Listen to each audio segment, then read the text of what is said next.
Le diadème de Beryl.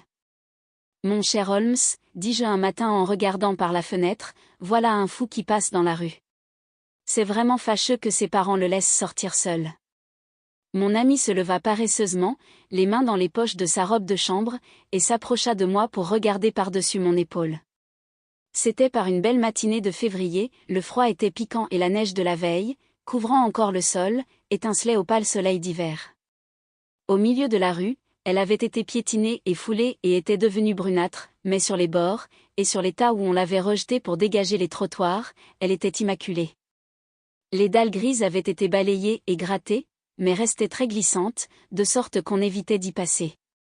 Par le fait, dans la direction de la station du métropolitain on ne voyait venir personne excepté l'individu dont l'allure excentrique avait attiré mon attention. C'était un homme d'environ 50 ans, grand, massif et imposant, au visage large, aux traits vigoureux. Sa mise était sévère mais soignée, une redingote noire, un chapeau irréprochable, des guêtres brunes et un pantalon gris perle de coupe excellente. Cependant ses actions étaient en contradiction absolue avec la dignité de sa personne et de sa mise, car il courait de toutes ses forces, faisant de temps en temps un petit saut, comme un homme fatigué et qui n'est pas habitué à marcher au pas de course. Tout en courant il gesticulait avec les mains, secouait la tête et faisait les grimaces les plus extraordinaires. Que diable peut-il bien avoir? Il regarde les numéros des maisons, je crois qu'il vient ici, dit Holmes en se frottant les mains, ici, oui, j'ai comme une idée qu'il vient me consulter. Il me semble reconnaître les symptômes de la plus grande perplexité. Ah! Ne vous l'avais-je pas dit? L'homme, en effet, tout essoufflé, courait droit sur la porte, saisissait la sonnette dont les tintements résonnèrent bientôt dans toute la maison. Un instant après, il était dans la pièce, toujours essoufflé, toujours gesticulant, mais avec une telle expression de chagrin et de désespoir, que, cessant de rire, nous fûmes saisis d'horreur et de pitié. Pendant quelques minutes il lui fut impossible de parler, il se balançait de droite à gauche et s'arrachait les cheveux comme un homme qui a perdu la raison. Puis soudain, se levant d'un bond, il se jeta la tête contre le mur avec une telle violence que nous dûmes nous précipiter sur lui et le garder de force au milieu de la pièce. Sherlock Holmes le fit asseoir dans un fauteuil, se plaça à côté de lui, et lui frappant dans la main, tâcha de le réconforter avec ce ton enjoué qu'il savait si bien employer. « Vous êtes venu pour me dire votre histoire, n'est-ce pas? Vous êtes fatigué par votre course. Attendez que vous vous soyez remis, et alors nous serons trop heureux d'étudier le petit problème que vous nous aurez exposé. » La poitrine haletante, l'homme luttait encore contre son émotion. Enfin, passant son mouchoir sur son front, il serra les lèvres et nous regarda. « Vous devez me croire fou, dit-il, je vois que vous êtes sous le coup de quelque grand malheur, répondit Holmes. Ah!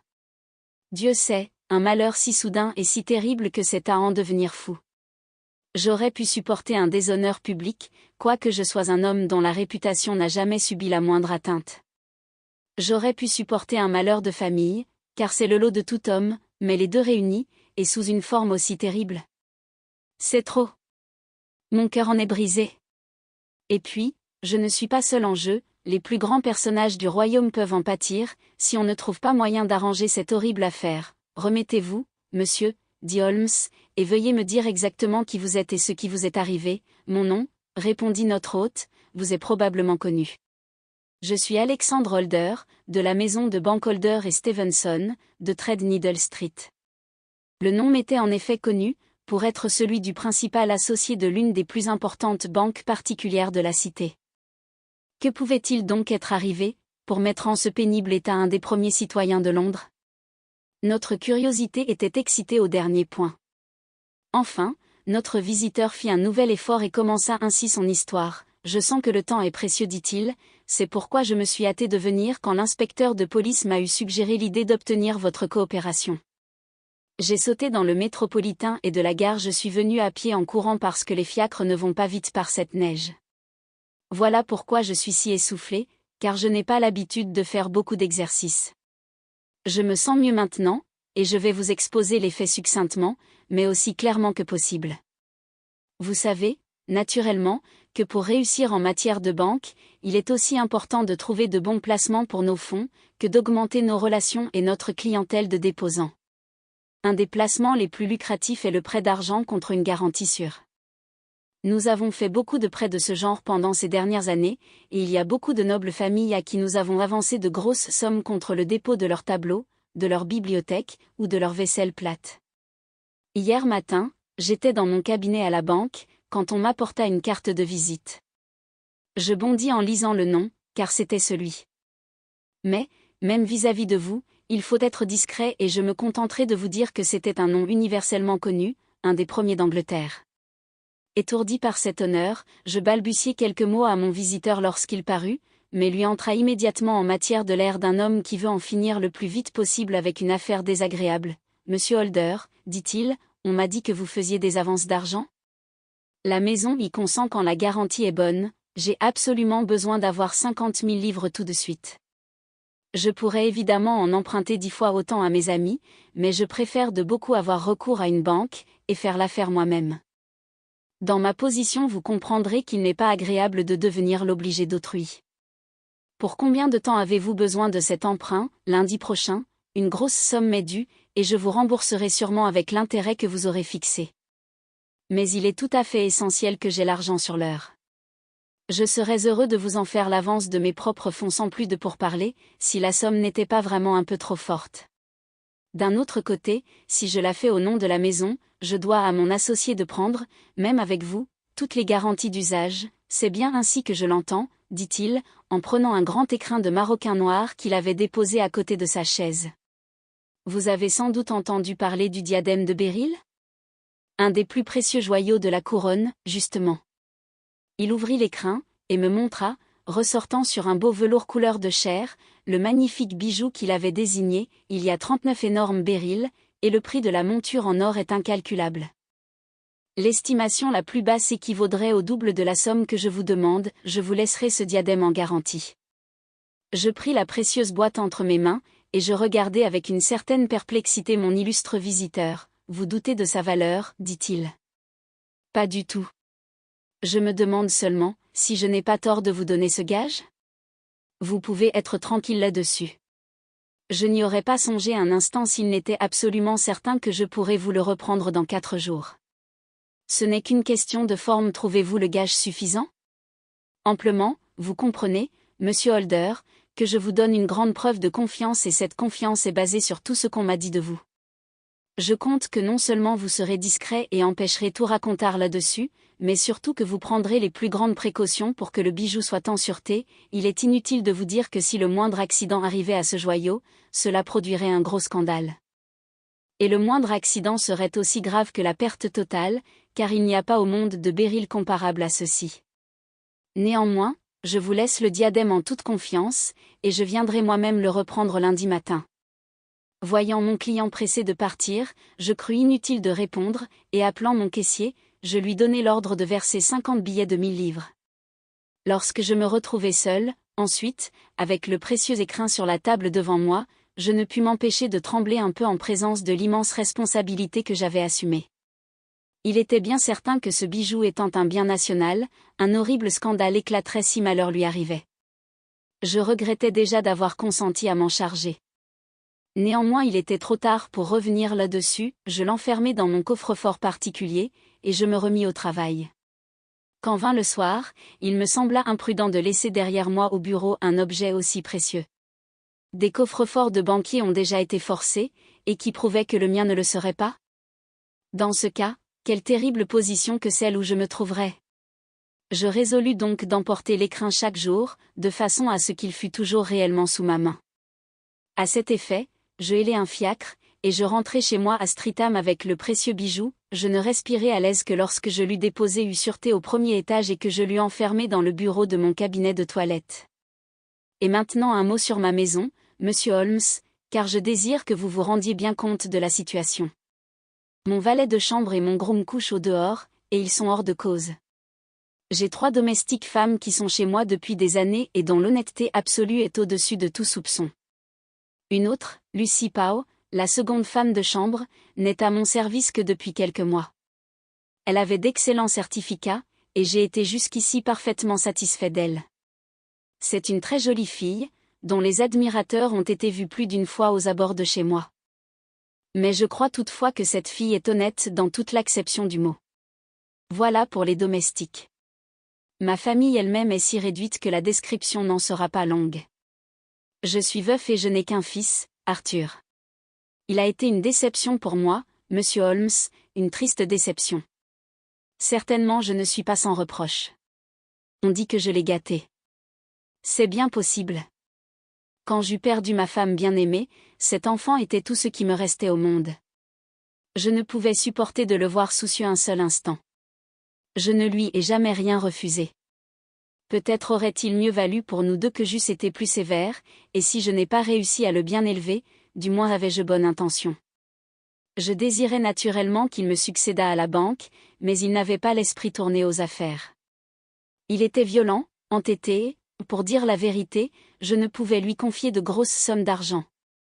Il devint membre d'un cercle aristocratique où, grâce à ses charmantes manières, il se fit l'ami intime d'une quantité de jeunes gens ayant de grosses fortunes et des habitudes dispendieuses. Il se mit à jouer gros jeu, et à parier aux courses, si bien qu'il dut souvent avoir recours à moi pour payer des dettes d'honneur. Il essaya plusieurs fois de quitter cette dangereuse compagnie, mais chaque fois l'influence de son ami, Sir George Benwell, l'y ramena. Et vraiment, je ne m'étonne pas qu'un homme comme Sir George Burnwell ait pris une telle influence sur lui, car il venait souvent chez moi, et j'avoue qu'il me fascinait. Il est plus âgé qu'Arthur, et est homme du monde jusqu'au bout des ongles, il a été partout, il a tout vu, il est brillant causeur, et vraiment un bel homme. Cependant quand j'y pense de sang-froid, et qu'il n'est plus là pour exercer sur moi sa séduction, je suis convaincu, par son langage cynique et certaines lueurs que j'ai saisies dans ses yeux, qu'il faut s'en méfier profondément. C'est mon opinion, et c'est aussi l'opinion de ma petite Marie qui a déjà le jugement d'une femme. Et il ne reste plus qu'elle à vous décrire, c'est ma nièce. Quand mon frère mourut il y a 5 ans, cet enfant restait seul au monde. Je l'ai adoptée, et l'ai depuis regardée comme ma fille. C'est mon rayon de soleil, elle est douce, tendre, charmante, excellente ménagère, maîtresse de maison parfaite, et cependant aussi tranquille, aimable et sensible que femme peut l'être. Elle est mon bras droit, je ne sais ce que je deviendrais sans elle. Elle ne m'a résisté que sur un seul point. 2 fois mon fils l'a demandé en mariage, car il l'aime tendrement, mais chaque fois elle l'a refusé. Je crois que si quelqu'un avait pu le ramener dans le droit chemin, c'est elle, et que ce mariage l'aurait transformé, mais hélas. Maintenant, il est trop tard à jamais. Maintenant, monsieur Holmes, vous connaissez tous ceux qui vivent sous mon toit et je vais poursuivre ma triste histoire. En prenant le café, au salon, après le dîner, je racontai l'aventure à Arthur et à Marie, et leur dis le précieux trésor que j'avais rapporté, m'abstenant seulement de nommer mon client. Je suis sûr que Lucy Pao, qui avait servi le café, était partie. Mais je ne pourrais pas jurer que la porte fût fermée. Marie et Arthur m'écoutèrent avec beaucoup d'intérêt et auraient voulu voir le fameux diadème, mais je jugeai plus sage de n'y pas toucher. « Où l'avez-vous mis » demanda Arthur, « dans mon bureau. »« Eh bien, je souhaite que les voleurs n'entrent pas dans la maison cette nuit, » dit-il, « il est fermé à clé. » Oh ! N'importe quelle clé rouvrirait. Quand j'étais enfant, je l'ai ouvert avec la clé de l'armoire de la chambre de débarras. Il disait souvent ainsi des bêtises, et je ne fis pas attention à cette phrase. Mais il me suivit dans ma chambre cette nuit-là avec un air très grave. « Écoutez, papa, dit-il, les yeux baissés, pourriez-vous me donner 200 livres ? » ?»« Non, je ne puis pas. » lui répondis-je vivement. « Je n'ai été que trop généreux avec vous jusqu'ici, vous avez été très bon, je le sais, mais il me faut cet argent à tout prix. Autrement, je ne pourrai plus me montrer au cercle. » « Eh bien, j'en serais fort aise. »« Oui, mais vous ne voudriez pas que je le quitte comme un homme déshonoré. »« Je ne puis supporter cette idée. Il me faut de l'argent, de toute façon, et si vous ne voulez pas me le donner, je serai obligé de chercher ailleurs, vous n'aurez pas un centime de moi, » lui criai-je en colère, car c'était sa 3e demande depuis le commencement du mois. Quand il fut parti, j'ouvris mon bureau, pour m'assurer que mon trésor était en sûreté, et je le refermai soigneusement à clé. Je commençai alors la visite de la maison pour voir si tout était bien clos. C'est un devoir que je laisse ordinairement à Marie, mais que je préférais accomplir moi-même ce soir-là. En descendant, j'aperçus Marie à la fenêtre de l'antichambre, fenêtre qu'elle referma lorsqu'elle m'entendit. « Dites-moi, papa, » me dit-elle d'un air qui me sembla un peu troublé, « avez-vous permis à Lucie de sortir ce soir ? » « Certainement non, Elle vient de rentrer par la porte de derrière. Je pense bien qu'elle n'a été que jusqu'à la barrière pour voir quelqu'un, mais cela ne me paraît pas admissible quand même, et il me semble qu'il ne faut pas lui permettre ses sorties. Parlez-lui demain matin, ou je le ferai moi-même, si vous le préférez. Êtes-vous sûr que tout est bien fermé? Tout à fait sûr, papa. Alors, bonne nuit. Je l'embrassai et montai dans ma chambre où je m'endormis bientôt. Comme vous le voyez, Monsieur Holmes, j'entre dans les moindres détails, malgré cela j'espère que vous me questionnerez sur tout ce qui vous paraîtrait obscur. Je trouve votre récit parfaitement clair, j'en arrive au point intéressant. Je ne suis pas un profond dormeur, et comme j'étais préoccupé, mon sommeil devait être encore plus léger que de coutume. Vers 2 heures du matin je fus réveillé par un bruit qui semblait venir de la maison. Le bruit avait cessé avant que je fusse bien éveillé, mais j'avais eu l'impression d'une fenêtre fermée doucement. Soudain, quelle ne fut pas mon horreur en entendant des cris étouffés dans la pièce voisine. Je me glissai hors de mon lit, tout palpitant de frayeur, et je regardai dans mon cabinet de toilette par la porte entr'ouverte. « Arthur !» criai-je, « brigand ! Bandit ! Comment oses-tu toucher à ce diadème ?» Le gaz brûlait à moitié comme je l'avais laissé et mon malheureux fils, vêtu seulement d'une chemise et d'un pantalon, était là debout près de la lumière, tenant le diadème entre ses mains. Il semblait mettre toutes ses forces à le briser, ou à le tordre. À mon cri, il le lâcha, et devint pâle comme la mort. Je saisis le bijou et l'examinai. Une des extrémités manquait avec 3 pierres. Misérable! Tu l'as brisé. Tu m'as déshonoré pour toujours. Où sont les pierres que tu as volées, volées? Oui, voleur. Criai-je, fou de rage en le secouant par l'épaule, il n'en manque pas une, il ne peut pas en manquer, dit-il. Il en manque 3. Et tu sais où elles sont. Faut-il te qualifier de menteur, aussi bien que de voleur? Ne t'ai-je pas vu essayant de briser un second morceau du diadème, c'en est trop, dit-il. Plus un seul mot de cette affaire, et puisque vous avez trouvé bon de m'insulter, je quitterai votre maison demain matin, et je ferai tout seul mon chemin dans le monde. Tu quitteras la maison entre les mains de la police. Cette affaire sera tirée au clair, vous n'apprendrez rien de moi, s'écria-t-il avec une émotion qui me surprit, s'il vous plaît d'appeler la police, que la police fasse une enquête. À ce moment toute la maison était sur pied, car dans ma colère j'avais élevé la voix. Marie arriva la première, à la vue du diadème et du visage d'Arthur, elle comprit la vérité, poussant un cri, elle tomba sans connaissance. J'envoyai chercher la police et je remis l'affaire entre ses mains. Quand l'inspecteur et l'agent de police entrèrent, Arthur qui était resté là les bras croisés me demanda si j'avais l'intention de l'accuser de vol. Je répondis que ce n'était plus une affaire privée, mais publique, puisque le diadème brisé était propriété nationale. J'étais décidé à laisser faire la justice, au moins, dit-il, vous ne me ferez pas arrêter tout de suite. Il serait de votre intérêt comme du mien, de me permettre de m'absenter, ne fût-ce que 5 minutes. Pour te sauver ou peut-être cacher ce que tu as volé. Et alors, essayant de l'attendrir par l'horreur de la situation, je le suppliai de penser que non seulement mon honneur, mais aussi celui d'un autre, bien au-dessus de moi, était en jeu, lui, mon fils, risquait de provoquer un scandale qui révolutionnerait le pays. Il pouvait l'empêcher, s'il me disait ce qu'étaient devenues les 3 pierres perdues. Ne t'y trompe pas, ajoutai-je, tu as été pris sur le fait, et ton aveu ne saurait empirer ton cas. Mais si tu répares ta faute dans la mesure du possible en nous disant où sont les béryls, tout sera oublié et pardonné, gardez votre pardon pour ceux qui vous le demandent, répondit-il en me tournant brusquement le dos, et je vis qu'il était trop résolu pour que mes paroles pussent l'ébranler. Il n'y avait plus à hésiter. J'appelai l'inspecteur, et le lui remis entre les mains. On fouilla sur le champ non seulement sa personne, mais sa chambre et chaque endroit de la maison où il aurait pu cacher les joyaux. Mais on n'en trouva aucune trace, et le malheureux garçon refusa d'ouvrir la bouche malgré mes supplications ou nos menaces. On l'a mis au cachot ce matin, et, après avoir accompli diverses formalités à la police, je suis accouru vous voir pour vous demander d'éclaircir ce mystère. La police avoue qu'elle n'y comprend rien. Vous pouvez faire toute dépense qui vous paraîtra utile, j'ai déjà promis une récompense de 1000 livres. Mon Dieu, que vais-je devenir? J'ai perdu mon honneur, les pierres et mon fils en une seule nuit. Que je suis malheureux. Il prit sa tête entre ses mains et se balança de droite à gauche, en geignant doucement comme un enfant. Sherlock Holmes resta silencieux quelques minutes, les sourcils froncés, les yeux rivés au feu. « Recevez-vous beaucoup ?» demanda-t-il. « Personne, excepté mon associé et sa famille, et parfois un ami d'Arthur. Sir George Benwell est venu souvent ces temps-ci. » « Personne d'autre, je crois. Allez-vous beaucoup dans le monde, Arthur ?» « Oui.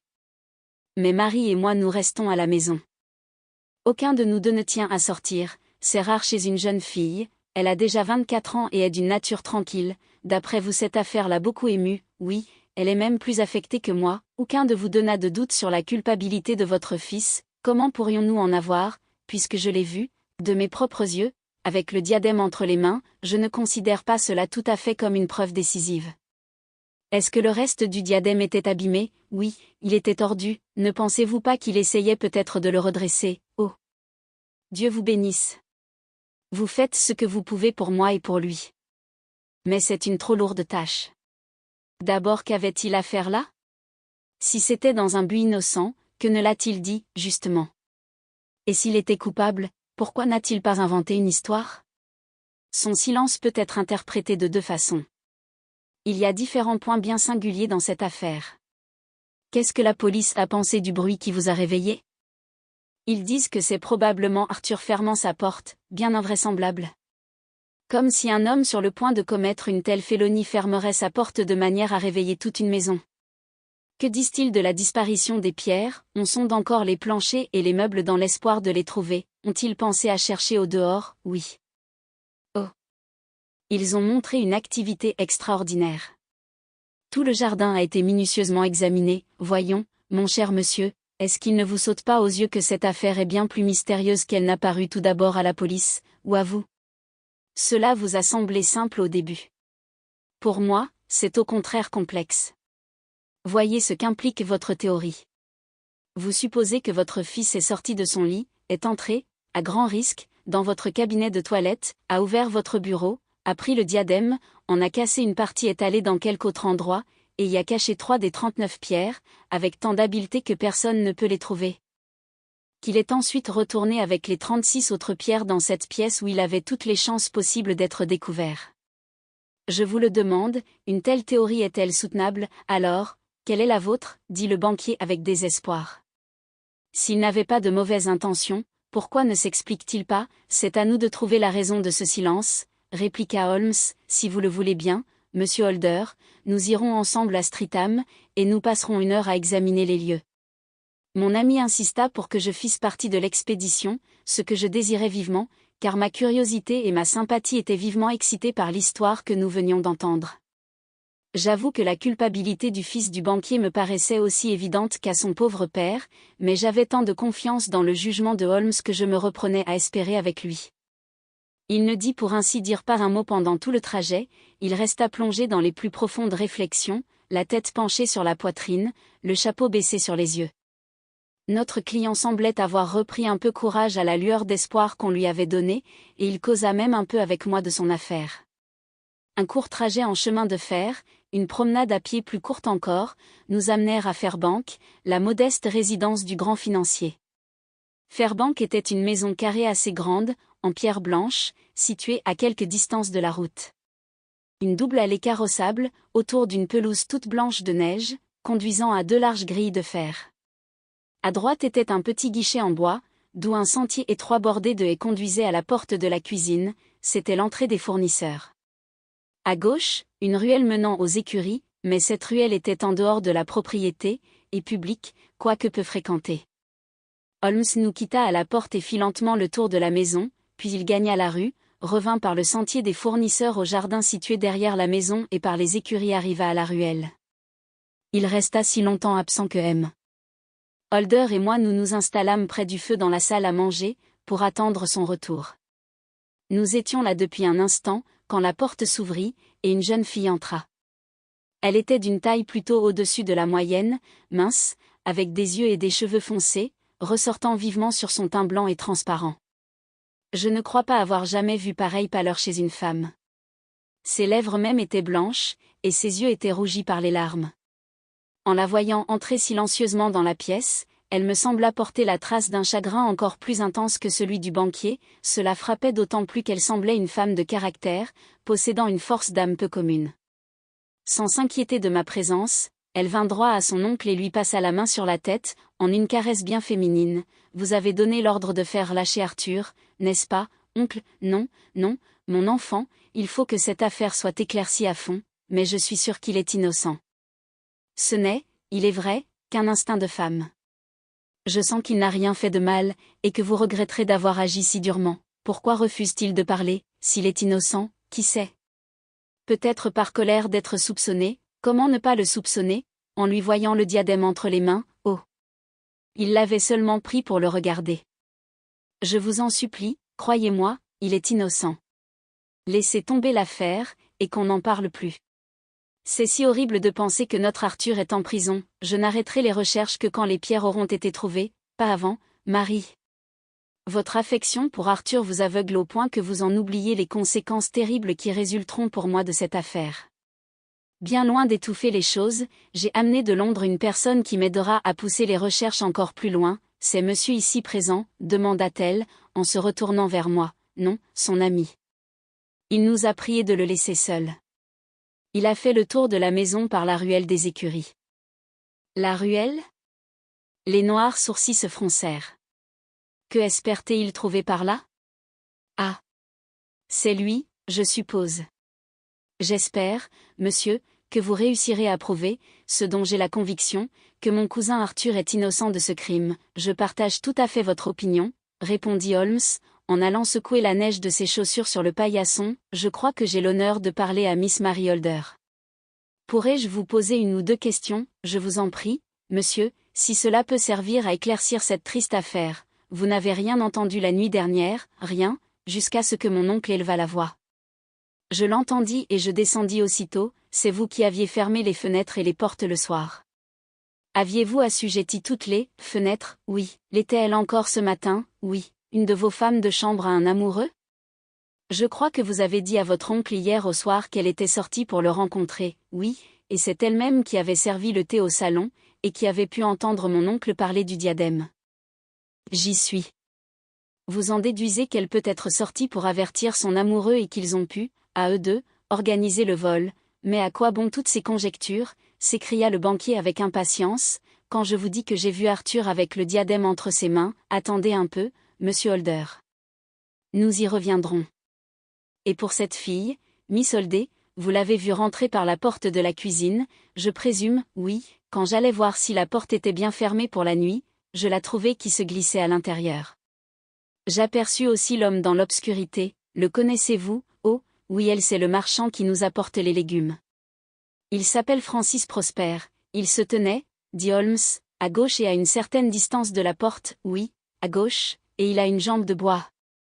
Une lueur d'effroi sembla passer dans les yeux de la jeune fille. Êtes-vous donc un magicien ? dit-elle. Comment savez-vous cela ? Elle sourit, mais la face maigre et expressive de Holmes demeura impassible. Je voudrais bien maintenant monter au premier, dit-il. J'aurai probablement besoin de sortir de nouveau. Ah ! Je vais inspecter les fenêtres du rez-de-chaussée avant de monter. Il alla rapidement de l'une à l'autre, puis s'arrêta plus longuement à la grande baille qui donnait du vestibule dans la ruelle. Il l'ouvrit, et examina soigneusement le rebord avec sa loupe. Montons maintenant, dit-il enfin. Le cabinet de toilette du banquier était une pièce simplement meublée, avec un tapis gris, un grand bureau, et une haute glace. Holmes alla d'abord au bureau et en examina la serrure. Quelle clé a-t-on employée pour l'ouvrir ? Celle que mon fils lui-même a indiquée, celle de l'armoire de la chambre de débarras. L'avez-vous là ? C'est celle qui est sur la toilette. Sherlock Holmes la prit, et ouvrit le bureau. C'est une serrure silencieuse. Il n'est pas étonnant que cela ne vous ait pas réveillé. Cette boîte, je pense, renferme le diadème. Voyons-le. Il ouvrit l'écrin, et sortant le diadème, le posa sur la table. C'était un magnifique spécimen de l'art du joaillier, et les 36 pierres étaient les plus belles que j'aie jamais vues. Sur l'un des côtés, il était tordu, il en manquait même à l'extrémité un morceau, celui précisément sur lequel étaient enchâssées les 3 pierres manquantes. Là, monsieur Holmé, dit Holmes, voici le coin qui fait pendant à celui qui est si malheureusement perdu. Pourrais-je vous demander de le casser ? Le banquier recula d'horreur. Jamais, je n'oserais même essayer. Eh bien, je vais l'oser. Holmes y mit toute sa force, sans aucun résultat. Je sens que cela cède un peu, dit-il, mais quoique j'ai les doigts extrêmement forts, il me faudrait beaucoup de temps pour réussir. Un homme ordinaire ne pourrait pas. Et qu'arriverait-il, à votre avis, monsieur Holder, si je le cassais? Cela ferait du bruit comme un coup de pistolet. Allez-vous me dire que tout cela s'est passé à quelques pas de votre lit et que vous n'en avez rien entendu? Je ne sais que penser. Tout cela est de plus en plus obscur. Mais tout s'éclaircira au fur et à mesure que nous examinerons l'affaire. Qu'en pensez-vous, Miss Holder? J'avoue que je partage toujours la perplexité de mon oncle. Votre fils n'avait ni chaussures, ni pantoufles. Quand vous l'avez vu, il n'avait absolument que son pantalon et sa chemise. Je vous remercie. Nous avons été certainement favorisés par une chance extraordinaire dans toute cette enquête, et ce sera bien notre faute si nous n'arrivons pas à la vérité complète. Avec votre permission, monsieur Holder, je vais continuer mes investigations au dehors. Il alla seul, à sa demande, car il expliqua que de nouvelles marques de pas rendraient sa tâche plus difficile. Après une heure, peut-être plus, il revint, les pieds couverts de neige, le visage plus impénétrable que jamais. Je crois que j'ai vu maintenant tout ce que j'avais à voir, monsieur Holder, dit-il, je vous serai plus utile en rentrant chez moi, mais les pierres, monsieur Holmes, où sont-elles? Je ne puis vous le dire. Le banquier se tordit les mains. Je ne les reverrai plus jamais, cria-t-il. Et mon fils? Me donnez-vous de l'espoir? Mon opinion n'a changé en rien. Alors, au nom du ciel, qu'est-ce que cette sombre tragédie qui s'est passée chez moi la nuit dernière? Si vous voulez venir jusqu'à mon domicile de Baker Street, demain matin, entre 9 et 10 heures, je serai heureux de pouvoir tout vous expliquer. Si j'ai bien compris, vous me donnez carte blanche pour agir en votre nom, pourvu que je retrouve les pierres, et vous ne me fixez pas de limite pour la dépense, je donnerai ma fortune pour les retrouver. Très bien. J'examinerai la question d'ici à demain. Au revoir, il est bien possible que j'aie à revenir ici avant la nuit. Il était évident pour moi que mon compagnon avait déjà son opinion faite quoique je ne puisse même entrevoir la solution. Plusieurs fois, pendant le trajet du retour, je tentai de le sonder le dessus, mais il passait toujours à un autre sujet, et je finis par y renoncer. Il n'était pas encore 3 heures quand nous rentrâmes.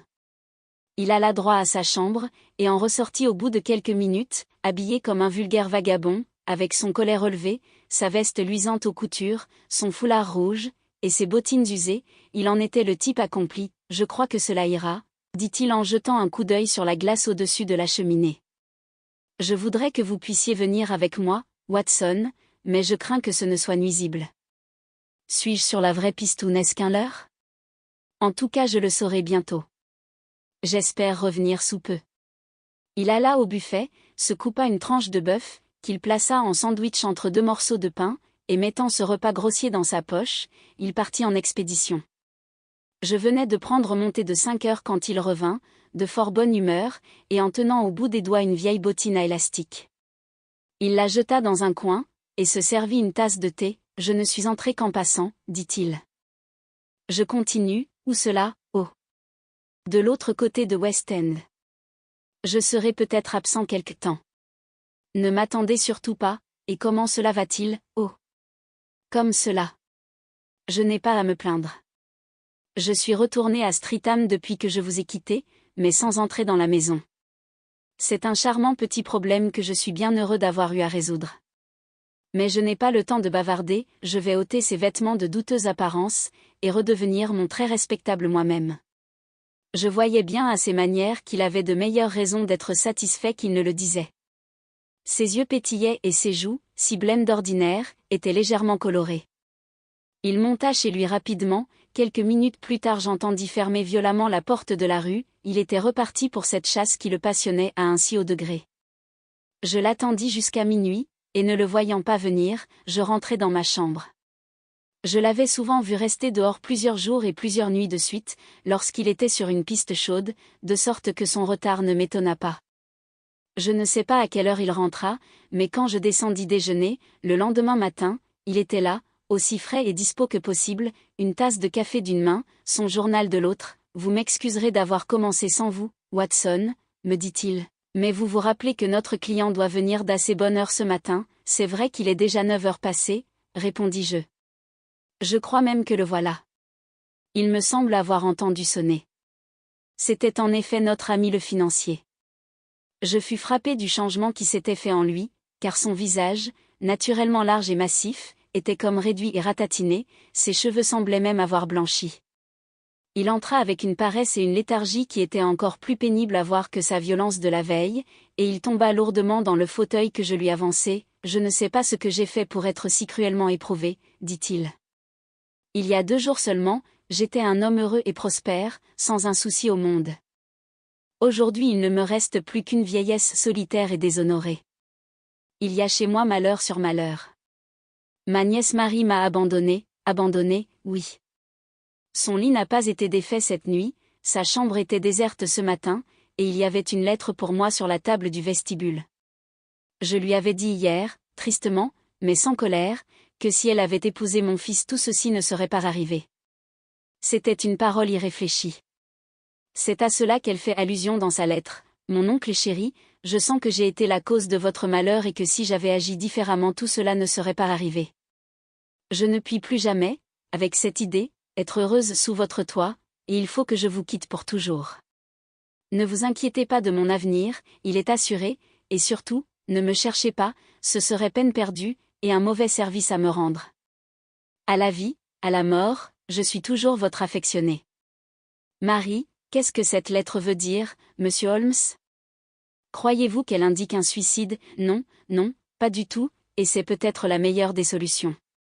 Je crois pouvoir vous dire, monsieur Holder, que vous touchez à la fin de vos malheurs. Ah! Vous croyez? Qu'avez-vous appris, monsieur Holmes? Savez-vous où sont les pierres? Donneriez-vous 1000 livres pour chacune d'elles? J'en donnerais 10, ce serait inutile. 3000 livres suffiront. Il y a aussi une petite récompense, je crois. Avez-vous votre carnet de chèques? Voici une plume. Faites-le de 4000 livres. Le banquier, tout étourdi, signa le chèque demandé. Holmes alla à son bureau et en tira un petit morceau d'or taillé en triangle avec 3 pierres incrustées, il le jeta sur la table. Avec un cri de joie, notre client s'en empara. « Vous l'avez, dit-il haletant. Je suis sauvé. Je suis sauvé. » La réaction fut aussi violente que le chagrin l'avait été, et le pauvre homme pressait les pierres retrouvées sur sa poitrine. « Vous avez une autre dette, monsieur Holder, dit Sherlock Holmes avec une certaine gravité. Une dette. Il saisit la plume. Dites la somme, et je payerai, non pas à moi. Vous devez de très humbles excuses à ce noble garçon, votre fils, qui s'est conduit comme je serais fier de voir mon fils se conduire si jamais j'en avais un. Alors ce n'est pas Arthur qui avait pris les pierres, je vous ai dit hier, et je vous répète aujourd'hui, que ce n'est pas lui, vous en êtes sûr? Alors courons tout de suite lui apprendre que la vérité est découverte, il le sait déjà. Quand j'ai eu tout éclairci, j'ai eu une entrevue avec lui, et voyant qu'il ne voulait pas parler, je lui ai tout dit. Il a dû m'avouer que j'avais raison et m'a donné les quelques détails qui me manquaient encore. Maintenant, peut-être consentira-t-il à vous parler, au nom du ciel, expliquez-moi donc cet extraordinaire mystère, tout de suite et je vous raconterai même comment je suis arrivé à la vérité. Mais laissez-moi vous dire d'abord le plus pénible pour vous et pour moi. Il y a eu entente entre Sir George Benwell et votre nièce Marie. Ils se sont enfuis ensemble, ma Marie? Impossible, c'est malheureusement plus que possible, c'est certain. Ni vous, ni votre fils ne connaissiez le vrai caractère de cet homme que vous avez admis dans votre intimité. C'est l'un des hommes les plus dangereux d'Angleterre, un joueur ruiné, un misérable absolument désespéré, un homme sans cœur ni conscience. Votre nièce ne savait pas ce que sont de tels hommes. Quand il lui murmurait des paroles d'amour, les mêmes qu'il a murmurées à tant d'autres femmes avant elle, elle croyait avoir seule réussi à toucher son cœur. Satan inspirait ce misérable, à la fin la malheureuse devint un jouet entre ses mains, elle avait chaque soir des rendez-vous avec lui. « Je ne peux pas, je ne veux pas croire cela », s'écria le banquier, dont le visage était devenu livide. « Eh bien, moi, je vais vous dire ce qui s'est passé chez vous, l'autre nuit. Votre nièce, quand elle vous a cru rentrer dans votre chambre, est descendue doucement et est allée causer avec son amoureux à la fenêtre qui donne sur la ruelle. La marque de ses pieds a complètement traversé la neige, ce qui prouve qu'il est resté là fort longtemps. Elle lui parla du diadème. Lui, dont la hideuse passion de l'or s'anima à cette nouvelle, plia votre nièce à sa volonté. Je ne doute pas qu'elle ne vous aime, mais il y a des femmes chez qui l'amour d'un homme domine les autres affections, je pense qu'elle doit être de celle-là. Elle avait à peine fini d'écouter ses instructions qu'elle vous vit descendre, elle ferma la fenêtre rapidement et vous raconta l'escapade d'une des filles de chambre avec son amoureux à la jambe de bois, escapade qui était vraie d'ailleurs. Votre fils Arthur alla se coucher après sa conversation avec vous, mais il dormit mal à cause de l'ennui que lui causaient ses dettes de jeu. Au milieu de la nuit il entendit un pas léger devant sa porte, il se leva, et regardant dans le corridor, il fut très surpris d'y voir sa cousine marchant avec précaution et entrant dans votre cabinet de toilette. Pétrifié d'étonnement, il passa un vêtement, et attendit dans l'ombre la suite de cette étrange aventure. Votre nièce ressortit bientôt de la pièce en question, et, à la lueur de la lampe du corridor, votre fils la vit emportant le précieux diadème. Elle descendit. Lui, tremblant d'horreur, la suivit, caché derrière un rideau, vit ce qui se passait dans le vestibule. Elle ouvrit doucement la fenêtre, remit le diadème à quelqu'un qui se cachait dans l'ombre, referma, et rentra chez elle, frôlant de près votre fils toujours caché derrière son rideau.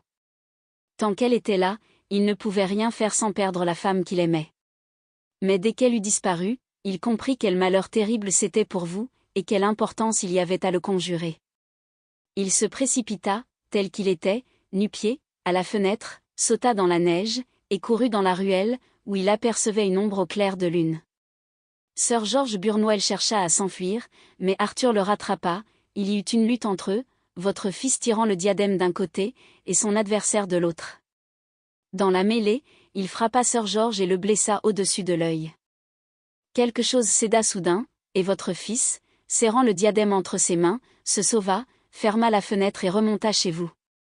Il venait de s'apercevoir que le diadème avait été tordu dans la lutte et cherchait à le redresser quand vous êtes arrivé, est-ce possible ? Murmura le banquier, vous avez excité sa colère en l'injuriant au moment où il pensait qu'il venait de mériter vos plus chaudes félicitations.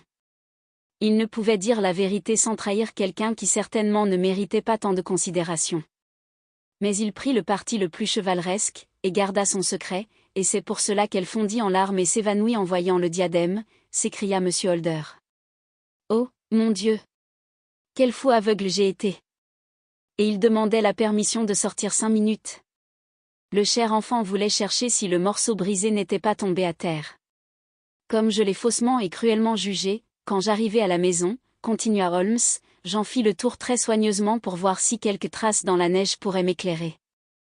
Je savais qu'il n'était pas tombé de neige depuis la veille, et aussi qu'une forte gelée avait dû conserver les empreintes. Le long du sentier des fournisseurs tout était piétiné et méconnaissable. Un peu plus loin cependant, au-delà de la porte de la cuisine, une femme avait stationné et causé avec un homme qui avait laissé d'un côté une marque de jambe de bois. Je pouvais même reconnaître qu'ils avaient été dérangés, car la femme avait couru rapidement à la porte, ce que révélaient les empreintes, elles étaient profondes à la pointe du pied, et légères au talon. Jambe de bois, lui, avait attendu un instant avant de partir. Je pensais que ces deux individus pouvaient être la femme de chambre et l'amoureux dont vous m'aviez parlé, et l'enquête l'a prouvé du reste.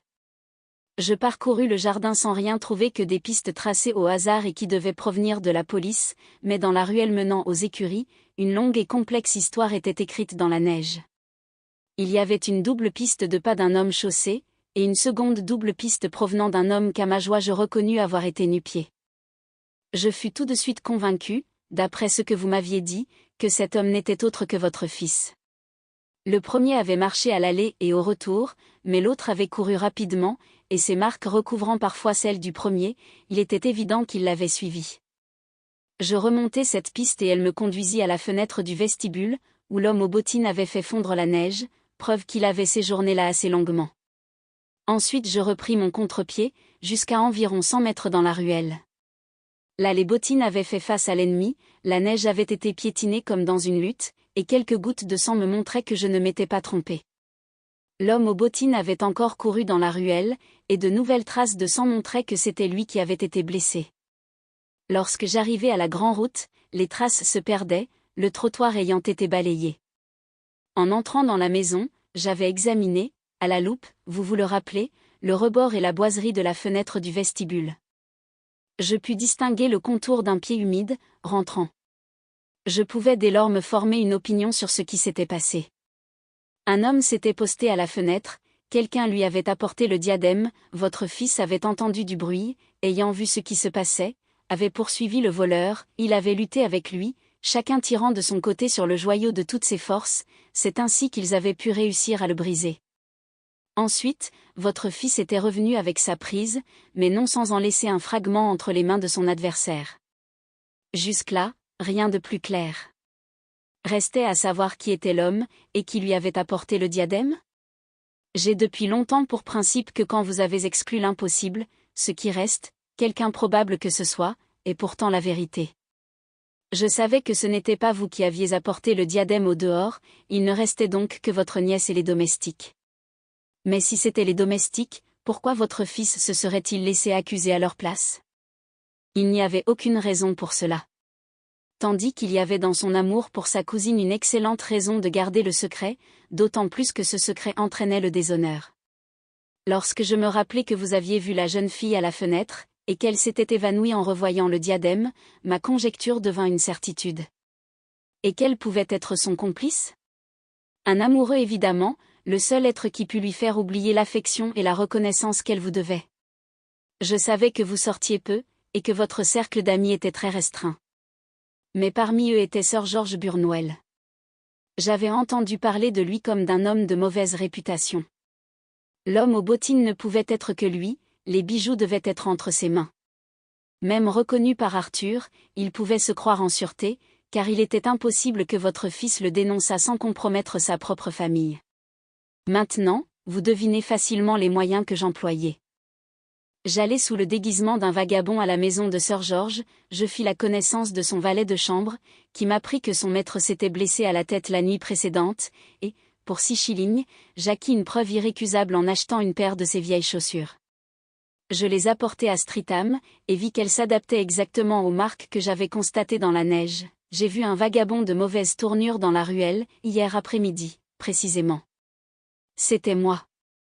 Ayant trouvé mon homme, je rentrai et changeai d'habit.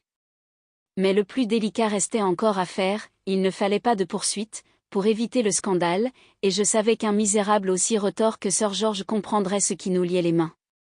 J'allais le voir. D'abord, naturellement, il nia tout. Puis, lorsque je lui dis point pour point ce qui s'était passé, il voulut faire du tapage, et arracha un poignard d'une panoplie. Mais je lui mis un pistolet sous le nez avant qu'il pût bouger. Je lui dis que nous lui payerions bien les pierres qu'il avait en sa possession, 1000 livres chacune. Cela lui arracha les premières marques de regret.